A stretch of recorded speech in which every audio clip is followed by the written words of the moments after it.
أن الآخرة لا بد يوما فيه النفوس الزادية بشرى لنفس آمنت.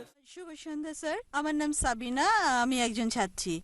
আপনি উদাহরণ দিলেন কিভাবে আমরা ছাত্ররা তরুণরা তীর ছুঁড়ে তারপর লক্ষ্যবস্তুকে নিশানা করি। আমি আপনার ব্যাপারে ওই একই কথা, একই অভিযোগ করছি। আপনি তীর ছুঁড়লেন, তারপর আপনার তীর, তারপর লক্ষ্যবস্তুর চারপাশে নিশানা করলেন।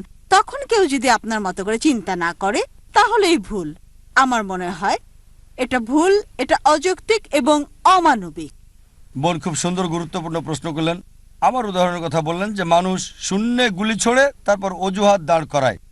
আপনি বলছেন, অভিযোগ করছেন আমি একই কাজ করেছি, আর যদি লোকজন আমার কথা না মানে তাদের সমর্থন করি না। বোন, আমাকে বলেন আমার ভুলটা কোথায়, আমার লেকচারের কোন অংশে শূন্যে গুলি ছুঁড়েছি আর কারণ দাঁড় করিয়েছি। আমি উদাহরণ দিয়েছি। লোকজন গ্রাজুয়েশন করে কেন করছো আমি জানি না, কি করবে বলতে পারবো না, পাশ করার পর তুমি কি করবে জানি না, আমি উদাহরণ দিয়েছি। এখন আপনি আমাকে বলেন যে আমার লেকচারের কোন অংশ শূন্যে গুলি ছোড়ার মতো ছিল, তারপর আমি কারণ দাঁড় করিয়েছি। যদি না থাকে তাহলে বলবো আপনি শূন্যে গুলি ছুড়ছেন আর অজুহাত দাঁড় করাচ্ছেন। ইতিমধ্যে আপনি তো বলেছেন আমার লেকচারের কোন অংশ, উত্তর দেওয়ার সুযোগ দিলাম, আমার লেকচারে কোন অংশ শূন্য গুলি ছোড়ার মতো, তারপর কারণ দাঁড় কর। লেকচার শূন্য গুলি ছুড়ছিল না, আমি বলছিলাম মাশাআল্লাহ, ধন্যবাদ আপনাকে। পুরো উদ্দেশ্য যেমন ইসলামিক দৃষ্টিভঙ্গিতে লোকজনকে মূল্যায়ন করা, আর জীবনের উদ্দেশ্যকে শুধু ইসলামিক পন্থায় করা। ভালো জীবনের উদ্দেশ্য আমাকে দেন, এর চেয়ে ভালোটা আপনি আমাকে দেন। দেখেন, আমরা উন্মুক্ত প্রশ্নোত্তর পর্ব করছি, যে কেউ ভিন্ন মত পোষণ করতে পারে। আমি বলছি না যে আমারটাই সঠিক, অবশ্যই লোকজন আপনার থেকে ভিন্ন মত পোষণ করতে পারেন, তবে অবশ্যই যথাযথ কারণ দেখাতে হবে। যেমন ধরেন বললাম 2 + 2 = 4, আপনি বলেন না এটা হবে 5, অবশ্যই আমি বলবো কেন। তাই যদি আমি কিছু ভুল বলি আপনি প্রমাণ করে দেবেন যে আমার ভুল। শুধু বললেই হবে না যে 2 + 2 = 4 না। আপনি তো শিক্ষিত, ঠিক? তাই আপনি যদি বলেন আমার ভুল হয়েছে, ঠিক আছে মানলাম, প্রমাণ দেখান। শুধু নিজে কথা বলে যেন অন্যকে কথা বলার সুযোগ দেন না। প্রমাণ পেশ করেন। যদি সত্যবাদী হন আমাকে বলেন লেকচারের কোন অংশ, বা বলেন যে স্রষ্টাকে ধন্যবাদ জানানোর চেয়ে ভালো উদ্দেশ্য আর কি হতে পারে, তাকে ছাড়া কার ইবাদত করা যায়। হ্যাঁ বলেন। ওনার মাইক্রোফোনটা চালু করে দিন। হ্যাঁ, তিনি আমাদের শিক্ষা দেবেন।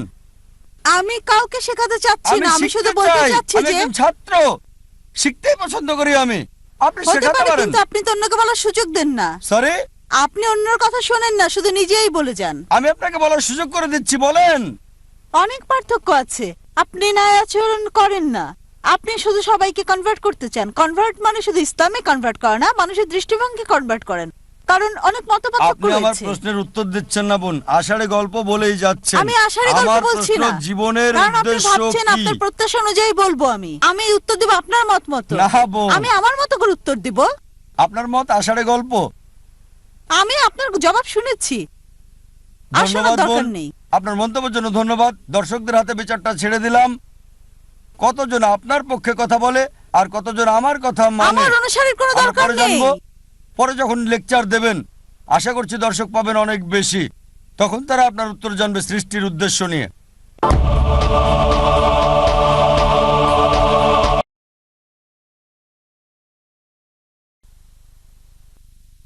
হ্যাঁ, পরবর্তী প্রশ্ন দূরে মহিলাদের মধ্য থেকে। আসসালামু আলাইকুম স্যার, আমার নাম রশ্মি সিং। আমি আপনাকে বলতে চাই যে আমি মন থেকে ইসলাম ধর্ম গ্রহণ করতে চাই। আপনি আমাকে কলমা পড়িয়ে দিন। বোন বললেন যে আপনি ইসলাম গ্রহণ করতে চান আর আমি যেন আপনাকে কলমা পড়িয়ে দিই। বোন, আপনি কি বাংলা বোঝেন? হ্যাঁ। আপনি কি বিশ্বাস করেন আল্লাহ এক? হ্যাঁ। আপনি কি বিশ্বাস করেন মূর্তি পূজা ভুল? জি স্যার। আপনি কি বিশ্বাস করেন নবী মুহাম্মদ সাল্লাল্লাহু আলাইহি সাল্লাম হলেন আল্লাহর শেষ নবী? হ্যাঁ। কেউ কি আপনাকে ইসলাম গ্রহণ করতে বাধ্য করছে? না। কোনো অর্থনৈতিক চাপ? না। কোনো শারীরিক চাপ? না। আপনি কি স্বেচ্ছা ইসলাম গ্রহণ করছেন? জি। ঠিক আছে, ইনশাআল্লাহ আমি কলমা পড়ছি আরবিতে, আপনি সাথে পড়েন। আশহাদু আশহাদু আল্লাহ আল্লাহ ইলাহা ইলাহা ইল্লাল্লাহ ইল্লাল্লাহ ওয়া আশহাদু ওয়া আশহাদু আন্না মুহাম্মাদান মুহাম্মাদান আবদুহু আবদুহু ওয়া রাসূলুহু ওয়া রাসূলুহু। আমি সাক্ষ্য দিচ্ছি আমি সাক্ষ্য দিচ্ছি যে কোনো ঈশ্বর নাই, কোনো ঈশ্বর নেই আল্লাহ ছাড়া, আল্লাহ ছাড়া, আর নবী মুহাম্মদ সাল্লাল্লাহু আলাইহি সাল্লাম তার বান্দা এবং রাসূল। তার বান্দা এবং রাসূল। মাশাআল্লাহ বোন, আপনি এখন মুসলিম। আমি আল্লাহ সুবহানাহু ওয়া তাআলার কাছে দোয়া করি যেন আপনাকে পথ দেখায়, সরল পথে রাখে। আর আল্লাহ কোরআনে বলেছেন সূরা আল ইমরান অধ্যায় 3 আয়াত 8, রব্বানা লা তুযিগ কুলুবানা বা'দা ইয হাদাইতানা ওয়া হাব লানা মিন লাদুনকা রাহমা ইন্নাকা আনতাল ওয়াহ্হাব। হে আল্লাহ, আমাদেরকে সরল পথ দেখাও, যে পথের কথা বলেছো আমাদেরকে সেই পথ দেখাও। আমি আল্লাহ সুবহানাহু ওয়া তাআলার কাছে দোয়া করি যাতে আপনাকে আরো হেদায়েত করে, সরল পথে রাখে আর আপনাকে জান্নাতবাসী করে। স্যার, আমি আপনাকে একটা প্রশ্ন করতে চাই। স্যার, যদি আমার বাসায় আমার বাবা মা সবকিছু জেনে যায়, তাহলে আমি তাদের কিভাবে বোঝাবো যে আমি যা করছি এটা ঠিক করছি? বোন বললেন যে পিতামাতা জানার পর কিভাবে তাদের বোঝাবেন যে সত্যের কাজ করেছেন আপনি। বোন, প্রথম হচ্ছে পিতামাতাকে ভালোবাসতে শুরু করেন। 1 নাম্বার, পিতামাতাকে বেশি বেশি ভালোবাসা শুরু করেন, মান্য করেন, সম্মান করেন, অনুসরণ করেন, যতক্ষণ না এমন কিছু বলে যা আল্লাহ এবং রাসূলের বিরুদ্ধে যায়, সেক্ষেত্রে অমান্য করতে হবে। আপনি পার্থক্য তৈরি করেন, আগে কেমন ছিলেন আর এখন কেমন আছেন। আগে হয়তো তাদের অনেক কথাই আপনি মানতেন না, আর এখন যতক্ষণ তাদের কথা কোরআন এবং সহিহ হাদিসের বিরুদ্ধে না যায়, আমার অনুরোধ বোন, অপছন্দ হলেও আপনি তাদের অনুসরণ করতে থাকেন। পার্থক্য তৈরি হবে যে আমার মেয়ে মুসলিম হওয়ার আগে কেমন ছিল আর এখন সে গ্রহণ করেছে ইসলাম। যদি কোনো পরিবর্তন লক্ষ্য করে, তারা বলবে, আরে আগে তো আমাকে মানতে না, এখন যা বলছি সবকিছু মানছো। সবকিছুই কেন? কারণ কোরআন বলছে, আমাদের প্রিয় নবীজি বলেছেন, জান্নাত মায়ের পায়ের নিচে।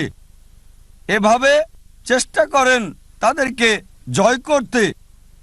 কোরআন বলছে সূরা ফুসিলাত অধ্যায় 41 আয়াত 34 যে তাদেরকে জয় করাই ভালো, আর এটা করতে হবে হিকমত দিয়ে। আল্লাহ কোরআনে বলেন সূরা নেহাল অধ্যায় 16 আয়াত 125, উদু ইলা সাবিলি রাব্বিকা বিল হিকমা ওয়াল মাউযাতিল হাসনা ওয়াজাদিল বিল্লাতি আহসান। মানুষকে ডাকো তোমার প্রভুর দিকে, জ্ঞান দিয়ে, সুন্দর আচরণ দিয়ে তাদের সাথে তর্ক করো, যুক্তি দেখাও সবচেয়ে ভালো পন্থায়, উত্তম পন্থায়। আপনাকে অনুরোধ করব, আমার ভিডিও দেখতে পারেন, ইসলাম এবং হিন্দু ধর্মের সাদৃশ্য আপনার পিতামাতাকেও দেখান। ইনশাআল্লাহ এতে তাদের মন নরম হবে।